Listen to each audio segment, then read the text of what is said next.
पलंग पर बिछी हुई दिखाई दी। सोचा जो हुआ सो हुआ, कई दिनों के बाद चैन की नींद तो सोने को मिलेगी। वो जैसी ही पलंग पर बैठने को हुआ तो उसे साधु की तीसरी बात याद आई कि परदेश में हमेशा बिस्तर को झाड़कर सोना। जैसे ही उसने बिस्तर को झाड़ा तो उसके होश उड़ गए। वो बिस्तर एक कच्चे सूत से तैयार किया गया था जिसके नीचे आग का कुआं था। महेंद्र गुप्त ने देखा कुएं के अंदर बड़े बड़े आग के अंगार धधक रहे हैं। सोचा साधु की तीसरी बात भी काम आई। उसने एक बार फिर मन ही मन साधु का धन्यवाद किया और पास पड़ी एक टूटी हुई चारपाई पर लेट गया। थोड़ी देर पहले जो राजकुमार चैन की नींद लेने की सोच रहा था, अब नींद उसकी आंखों से कोसों दूर थी। अब तो उसे अपनी जान के लाले पड़े थे। सोचने लगा आज की रात बचना बहुत कठिन है। तभी ठग की छोटी बेटी मौका पाकर आई और कहने लगी, हे प्रिय, मैं तुम पर दिलोजान से न्यौछावर हूँ, परंतु आज की रात मेरे वश में कुछ नहीं है। आज की रात मेरी बड़ी बहन की बारी है। जिस तरह भी हो सके बस आज की रात मेरी बहन से अपने प्राण बचा लो। कल मेरी बारी है। हे स्वामी, मैं तुम्हारी दासी हूँ, मैं तुम्हें साफ बचा लूंगी। इतना कहकर ठग की छोटी बेटी चली गई।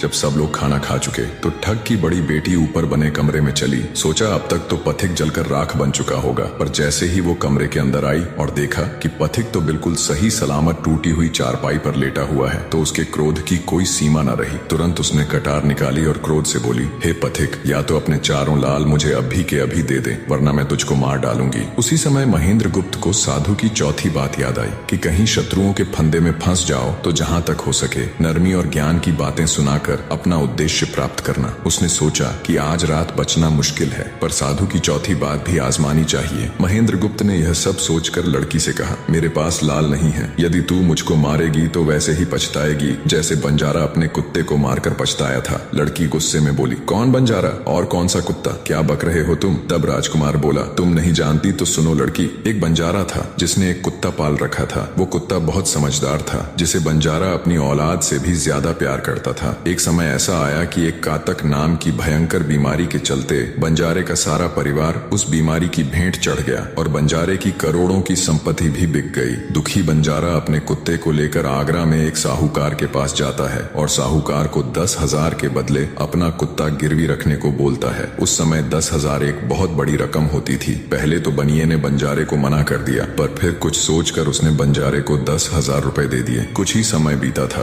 कि एक रात सेठ के घर डाकू घुस गए। बंजारे का कुत्ता सब हरकत देख रहा था। सोचा भौंकूंगा तो परिवार के सब लोग उठ जाएंगे और ये डाकू उनका भी कत्ल कर देंगे। वो चुपचाप बस उनको देखता रहा। जब डाकू सेठ के घर चोरी किए हुए धन को लेकर चल पड़े तो कुत्ता चुपचाप उनके पीछे पीछे हो लिया। सेठ के पास इतना धन था कि डाकू उसे निकाल तो लाए, पर अब उनसे वो लेकर चला भी नहीं जा रहा था। दिन भी निकलने के करीब हो चला था। डाकुओं ने सोच विचार कर उस धन को एक तालाब के अंदर छिपा दिया। सोचा बाद में आराम से निकाल ले जाएंगे। कुत्ता डाकुओं की सब करामात देख चुपचाप वापस घर चला गया। सुबह हुई तो सेठ के घर कोहराम मच गया। पता चला कि चोर सारा धन निकाल ले गए। सेठ का रो रो कर बुरा हाल था। आसपास के लोग उसे दिलासा दे रहे थे। सेठ ने रोते रोते कहा, मैंने सुना था बंजारे का कुत्ता बहुत समझदार है, पर ये नमक हराम तो एक बार भौंका तक नहीं। तभी बंजारे का कुत्ता उस सेठ की धोती पकड़कर खींचने लगा। कुत्ते की हरकत देख पास खड़े एक समझदार व्यक्ति ने सेठ से कहा, सेठ जी, ये कुत्ता कुछ कहना चाहता है, हमें इसकी सुननी चाहिए। और सभी लोग कुत्ते के पीछे पीछे हो लिए। सबको लेकर कुत्ता उसी तालाब के पास पहुंच गया जहां रात को डाकुओं ने सारा धन छिपाया था